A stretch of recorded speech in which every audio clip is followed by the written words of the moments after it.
The strike action that we've put on, the pressure that's been put on the companies, there's been an awful lot of pressure put on the companies and the government in the last week or so.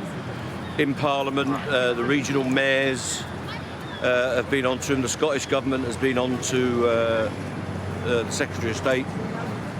So there's a general consensus that the railway is in a crisis, which isn't all to do with the strikes. I think the strikes are a minor part of that. It's the competence of the government and the competence of the train operators.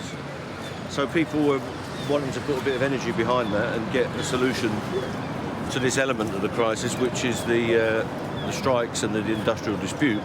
But I don't think there'll be a real answer until they work out the way the management of the railway is structured. And for us that means public ownership. But for them it will probably mean continuing with what they've got. So we'll have to see how that works out.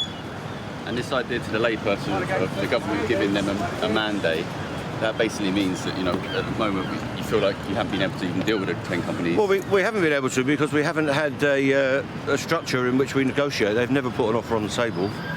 So hopefully, either today or over the weekend, they'll start to do that, and then we'll have to take that back to the union, see what they come up with. I've got a feeling it might be quite modest, might be the polite word.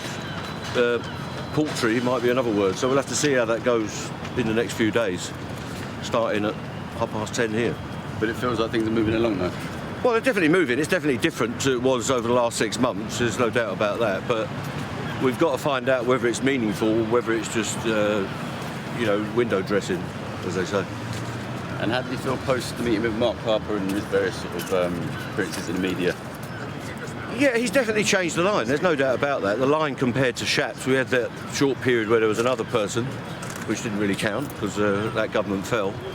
It's definitely a different approach, but it's got to have some meaning. They're still going to keep an extremely tight control over the purse strings, and whether our members will be able to accept what they offer, not forgetting that pay is only an element. It's what's going to happen to their jobs and what's going to happen to their working practices and their conditions, which are really important on the railway. People work 24/7 all through the year, a heavy shift pattern, unsocial hours and all the rest of it. So that's a vitally important aspect for them about what happens with their jobs in the future. So you can't divorce one element from the other, and that's the important part.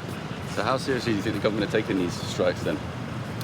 Oh, they're definitely taking them seriously, but you've got the other, there's an awful lot going on in society and in the economy at the minute, where you've got the health service, the education unions, the fire brigade, anyone you want to name, mind yourself, is going to be involved in industrial action soon. So they've got a lot on their plate.